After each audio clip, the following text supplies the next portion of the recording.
آپ کو کسی نئی عادت کے ہر خالق خود کا نقشہ کھینچنے کی ضرورت نہیں، آپ کو محض اس پر عمل پیرا ہونے کی ضرورت ہے۔ تیسرے قانون کا پہلا نقطہ یہی ہے، آپ کو محض دہرائی کی ضرورت ہے۔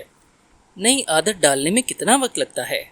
عادت ڈالنا ایک ایسا عمل ہے جس کے تحت دہرائی کے ذریعے کوئی رویہ زیادہ سے زیادہ خودکار ہو جاتا ہے۔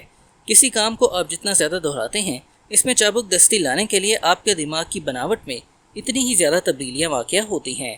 نیورو سائنٹسٹ اس عمل کو طویل مدتی تقویت لانگ ٹرم پوٹینشیشن کہتے ہیں، جس کا مطلب ہے کام کے حالیہ نقشوں کے ذریعے دماغ کو نیورونز کے درمیان رابطوں کو مضبوط بنانا۔ ہر دہرائی کے ساتھ خلیے سے خلیے تک جانے والے اشارے بہتر ہوتے جاتے ہیں اور نیورونز کا تعلق مضبوط ہوتا جاتا ہے۔ اس مظہر کو سب سے پہلے نیورو سائیکالوجسٹ ڈونلڈ ہیب نے سن 1949 میں بیان کیا تھا، اور یہ ہیب کا قانون کے نام سے معروف ہے۔ جو نیورونز مل کر کام کرتے ہیں، ان کا باہمی رشتہ مضبوط ہوتا جاتا ہے۔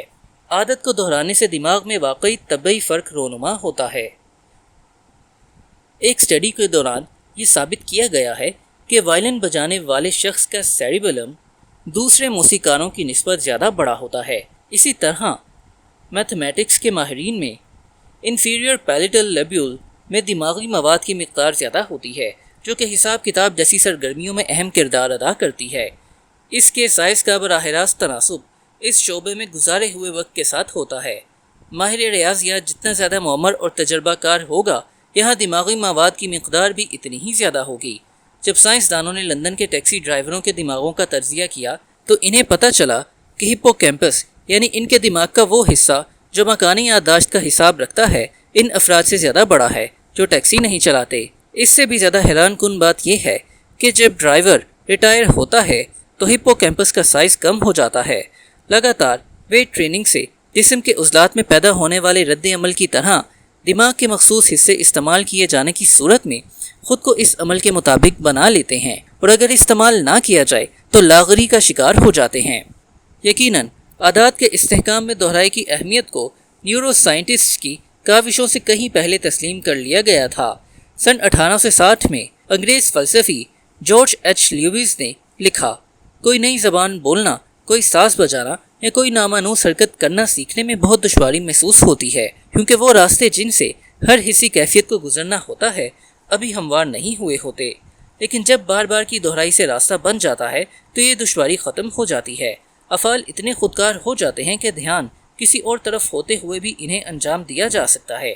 عمومی دانش اور سائنسی شواہد دونوں یہی کہتے ہیں، دہرائی تبدیلی کی ایک شکل ہے۔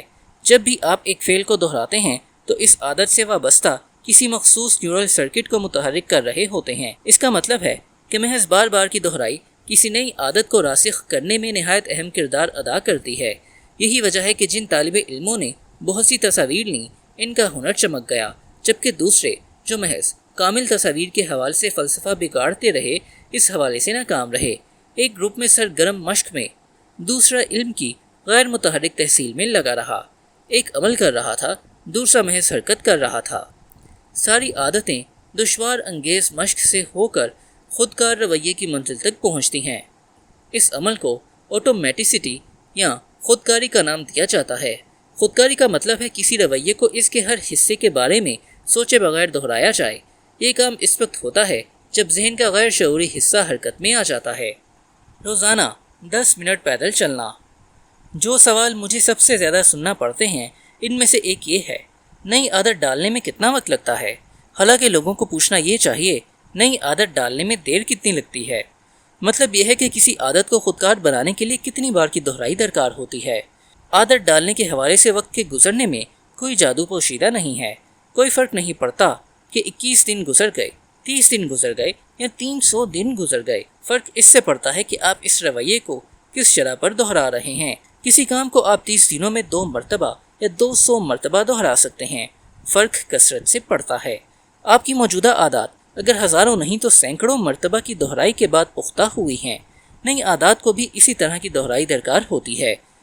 رویے کے آپ کے ذہن میں راسخ ہونے اور آپ کے عادت کی لکیر کو عبور کرنے سے پہلے آپ کو خاطر خواہ حد تک دہرائی کرنا پڑے گی۔ عملی اعتبار سے دیکھا جائے تو اس سے کوئی خاص فرق نہیں پڑتا کہ کسی عادت کو خودکار ہونے میں کتنا وقت لگتا ہے۔ اہمیت اس بات کی ہے کہ آپ وہ عمل کریں جو پیش رفت کے لیے ضروری ہے۔ کوئی عمل پوری طرح خودکار ہے یا نہیں، اس کی اہمیت کم ہے۔ عادت بنانے کے لیے آپ کو پریکٹس کرنے کی ضرورت ہے، اور پریکٹس کرنے کا مؤثر ترین طریقہ یہ ہے کہ رویے کی تبدیلی کے تیسرے قانون پر کاربند رہا جائے۔ اسے کرنے میں آسان بنا دیں۔ آنے والے ابواب میں آپ کو یہی کام کرنے کا طریقہ بتایا جائے گا۔ خلاصہ: نمبر 1، رویے کی تبدیلی کا تیسرا قانون یہ ہے، اسے کرنے میں آسان بنا دیں۔ نمبر 2، سیکھنے کا سب سے مؤثر طریقہ منصوبہ بندی نہیں بلکہ پریکٹس ہے۔ نمبر 3، اپنی توجہ عمل کرنے پر مرکوز رکھیے، حرکت کرنے پر نہیں۔ نمبر 4، عادت کی تشکیل ایک ایسا عمل ہے جس کے ذریعے ایک رویہ دہرائی کے ذریعے رفتہ رفتہ زیادہ سے زیادہ خودکار ہوتا جاتا ہے۔ نمبر 5، اس بات کی اہمیت کم ہے کہ آپ عادت کتنے عرصے میں دہرا رہے ہیں، اہمیت اس بات کی ہے کہ آپ نے اسے کتنی بار دہرایا ہے۔ ادب سرائے۔